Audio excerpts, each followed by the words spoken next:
Assalamualaikum warahmatullahi wabarakatuh. Ayah bunda wali murid SDIT Bina Insan Mulia yang dirahmati Allah.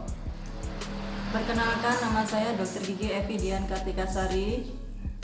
Insya Allah pada kesempatan ini saya ingin menyampaikan sedikit materi tentang bagaimana cara menjaga kesehatan gigi anak sejak dini. Menjaga kesehatan gigi pada anak sama pentingnya dengan menjaga kesehatan gigi pada orang dewasa. Karena fungsi gigi anak itu sama dengan fungsi gigi dewasa.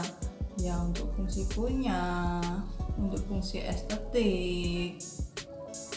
Jadi walaupun kita tahu gigi anak itu bisa ganti, ya kita tidak seharusnya abai terhadap kesehatan gigi mereka, karena selain fungsinya sama dengan gigi dewasa, gigi anak juga punya fungsi lain, yaitu untuk menentukan perkembangan dari gigi permanen selanjutnya. Adapun beberapa permasalahan gigi pada anak yang sering terjadi adalah gigi berlubang atau karies gigi.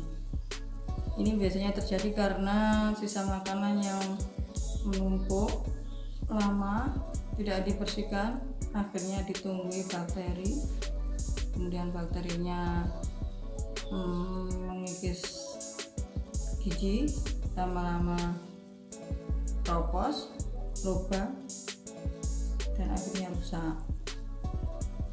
Nah, kalau gigi anak lubang sebaiknya dilakukan perawatan agar dia bisa bertahan lebih lama di rongga mulut dan berfungsi sebagaimana mestinya. Dan permasalahan selanjutnya adalah karang gigi.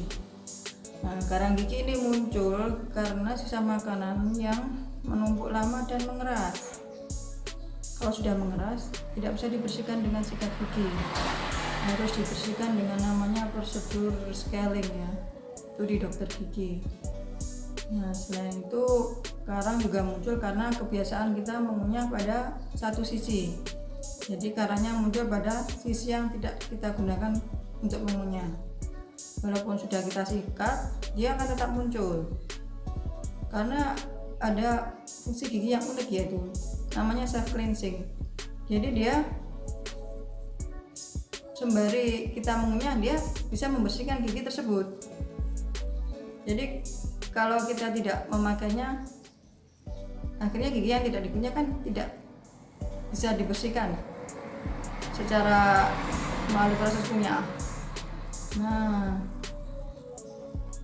makanya dibiasakan mengunyah pada kedua sisi. Walaupun tidak nyaman, memang untuk mengubahnya itu butuh waktu, terus dibiasakan. Permasalahan yang lain lagi yaitu gigi tidak rata.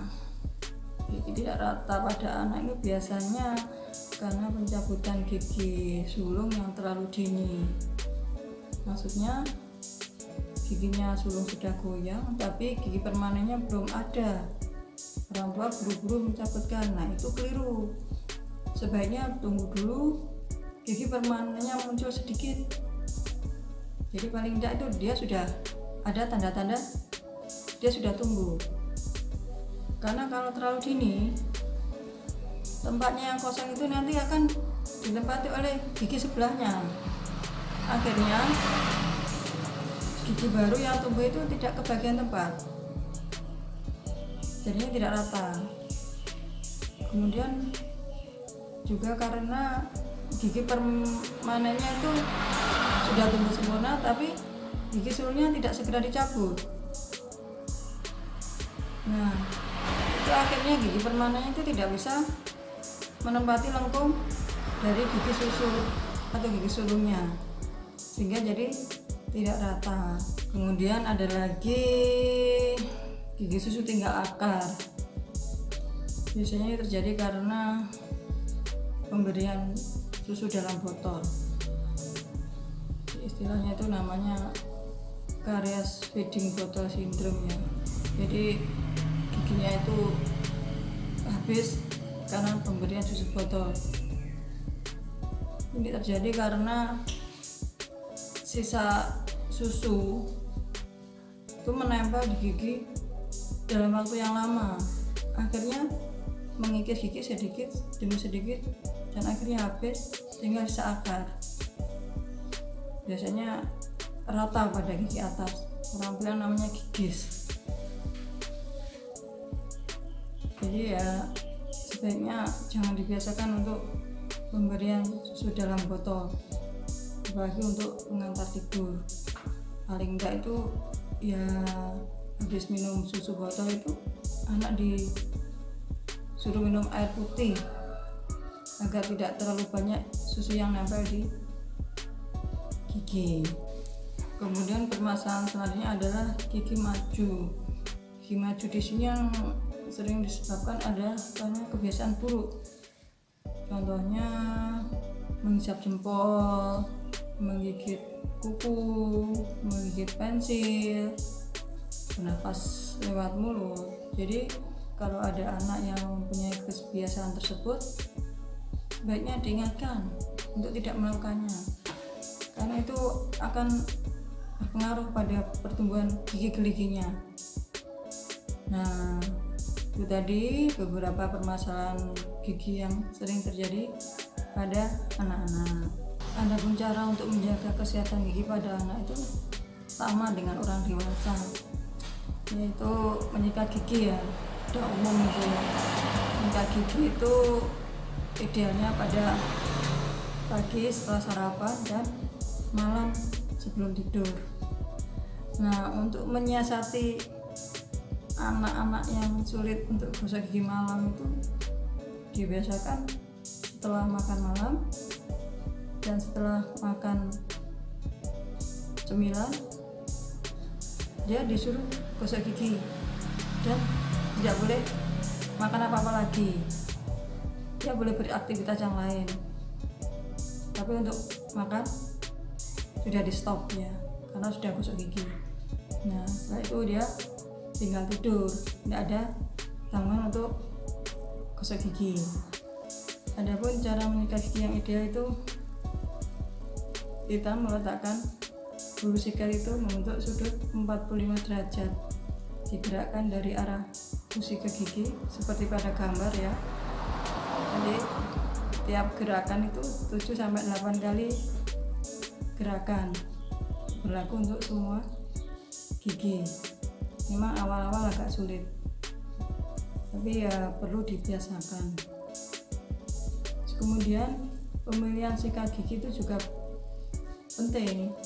Jadi pilihlah sikat gigi yang sesuai dengan ukuran mulut anak. Carilah yang ujungnya mengecil, bulu sikatnya rata, lembut atau sedikit lembut, medium maksudnya. Terus cari pegangan yang nyaman. Kemudian yang tidak kalah penting adalah pasta gigi. Pasta gigi, carilah pasta gigi yang mengandung fluoride. Nah, itu nanti bisa dibaca di kemasannya. Kenapa? Karena dia dengan fluoride itu akan nanti membantu kerusakan gigi yang minimal.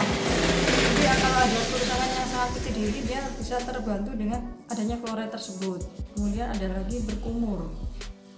Ajari anak untuk berkumur.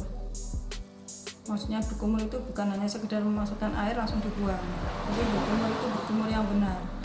Caranya, masukkan air secukupnya, gembungkan pipi, gerakkan air yang dalam mulut agar sisa makanan itu terbilas. Nah, berkumur itu sebaiknya dibiasakan setelah selesai makan apapun itu. Ada anak-anak sebaiknya berkumurnya dengan air putih, air matang, agar tidak ada kekhawatiran nanti kalau tertelan. Nah, berkumur itu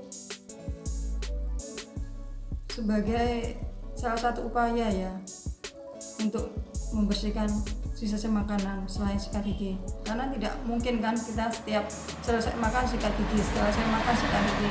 Nah, paling efektif adalah sebelum waktunya sikat gigi ya kita berkumur. Nah, itu tadi adalah langkah-langkah untuk menjaga kesehatan gigi. Nah, untuk makanannya apa saja sih yang boleh dan apa yang tidak? Nah, untuk makanan yang dianjurkan itu adalah makanan yang sehat. Misalnya makanan yang mengandung vitamin, buah, sayur, kemudian makanan yang mengandung kalsium, susu, keju, juga makanan yang mengandung protein, zat besi, dan juga vitamin B12. Ya, daging, telur, ikan. Selain bagus untuk gigi, juga itu bagus untuk pertumbuhan anak. Kemudian ada beberapa makanan itu yang sebaiknya itu dikurangi untuk diberikan pada anak. Kenapa saya bilang dikurangi? Karena tidak mungkin untuk tidak diberikan. Jadi sebaiknya dikurangi aja porsinya.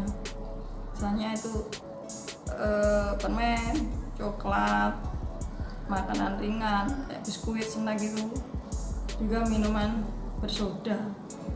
Kenapa? Karena karakteristik coklat, biskuit, snack itu kan kalau dimakan kan lengket di mulut, lengket di gigi maksudnya. Jadi kalau lengket itu kan tidak bisa dibersihkan, nah itu akan semakin mempercepat kerusakan gigi. Jadi sebaiknya itu